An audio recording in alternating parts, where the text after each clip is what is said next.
আওয়ামী লীগ সরকারের পতনের পর বাংলাদেশের রাজনৈতিক ভবিষ্যৎ নিয়ে কিন্তু বেশ আলোচনা হচ্ছে। তো চলুন আজকে আমরা রাজনৈতিক বিশ্লেষক গোলাম মাওলা রনির চোখে দেখি তিনি কি ভাবছেন এই জটিল সমীকরণ নিয়ে। শুরুতেই একটা বেশ কঠিন কথা, তাই না?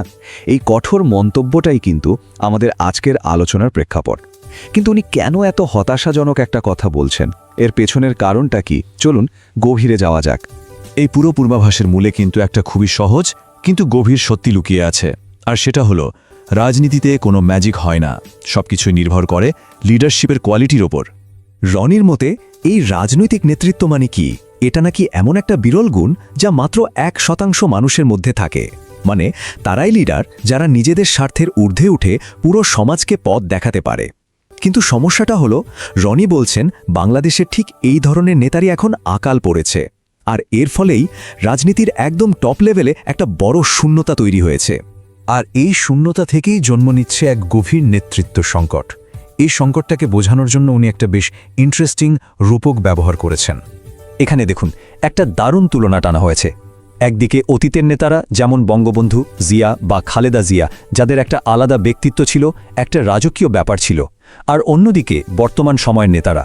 রনির বিশ্লেষণ অনুযায়ী তারা গত 15 বছর ধরে একরকম টিকে থাকার লড়াই করেছেন, যার ফলে রাজনৈতিক চাপে তাদের মেরুদণ্ড অনেকটাই দুর্বল হয়ে পড়েছে। আর দেশ চালানোর যে প্র্যাকটিস, সেটাও তো নেই বললেই চলে। আচ্ছা, এই যে লিডারশিপের ঘাটতির কথা আমরা শুনছি, এর ফলে দেশের বড় বড় রাজনৈতিক দলগুলোর ভেতরের অবস্থাটা আসলে কি? চলুন এবার সেই দিকে একটু নজর দেওয়া যাক। প্রথমে আসি জামায়াতে ইসলামীর প্রসঙ্গে। বাইরে থেকে দেখে হয়তো মনে হচ্ছে তারা বেশ শক্তিশালী অবস্থানে আছে, কিন্তু রনির বিশ্লেষণ বলছে পর্দার আড়ালে তারা কিন্তু বেশ কিছু জটিল চ্যালেঞ্জের মধ্যে দিয়ে যাচ্ছে। দেখুন, উনি বলছেন যে দলটা এখন কমপক্ষে 7-8টা বড় সংকটে ভুগছে।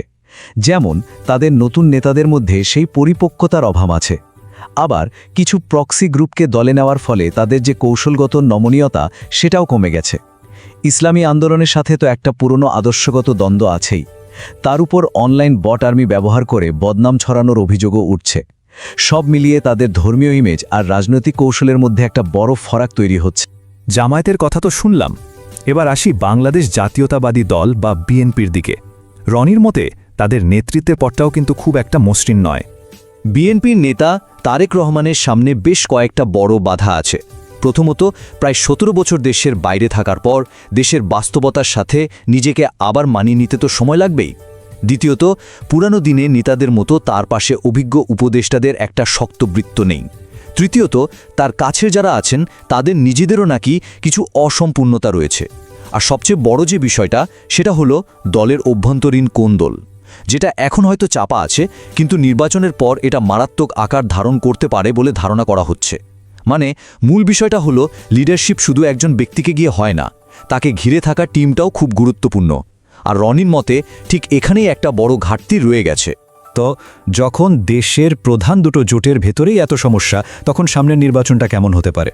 এই বিশ্লেষণ থেকে কিন্তু একটা বেশ বিশৃঙ্খল আর আনপ্রেডিক্টেবল নির্বাচনের ছবি ফুটে উঠছে।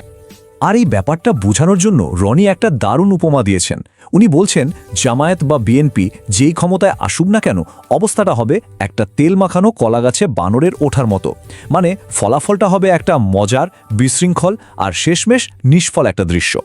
সোজা কথায় উনি বলতে চাইছেন, বর্তমান নেতৃত্বের এই দুর্বলতা নিয়ে যেই জিতুক, দেশ কিন্তু অস্থিতিশীলতার দিকেই যাবে। কিন্তু এই নির্বাচনের সবচেয়ে বড় চমক বা অপ্রত্যাশিত ফ্যাক্টর হতে পারে অন্য কেউ, আর তারা হলো রাজনীতির মাঠের বাইরে থাকা আওয়ামী লীগের বিশাল ভোটার গোষ্ঠী। রনির পূর্বাভাসটা বেশ চমকপ্রদ। উনি বলছেন আওয়ামী লীগের সমর্থকরা এবার কোনো এক পক্ষকে জেতানোর জন্য ভোট দেবে না, তারা কিং মেকার হবে না, হবে বিশৃঙ্খলা সৃষ্টিকারী। মানে তাদের স্ট্র্যাটেজি হবে বিএনপি আর জামায়াত দুই দলকেই ভেতর থেকে দুর্বল করে দেওয়া, তাদের মধ্যে দ্বন্দ্ব আর অস্থিরতা আরও বাড়িয়ে তোলা। সোজা কথায় তারা সেই দিকেই হাওয়া দেবে যেদিকে গেলে অন্য পক্ষের সবচেয়ে বেশি ক্ষতি হয়। আর এই সব কিছুর কারণেই আমরা আবার সেই প্রথমের ভয়ঙ্কর উপসংহারটাই ফিরে আসি, যে নির্বাচনটা এতটাই খারাপ হতে পারে যা আমাদের কল্পনারও বাইরে। এই পুরো বিশ্লেষণটা শেষে একটা খুব বড় প্রশ্ন কিন্তু থেকেই যায়। যখন দেশের নেতৃত্ব দুর্বল আর রাজনীতিতে বিশৃঙ্খলাটাই যেন নিয়ম, তখন বিজয়ের আসল মানেটা কি?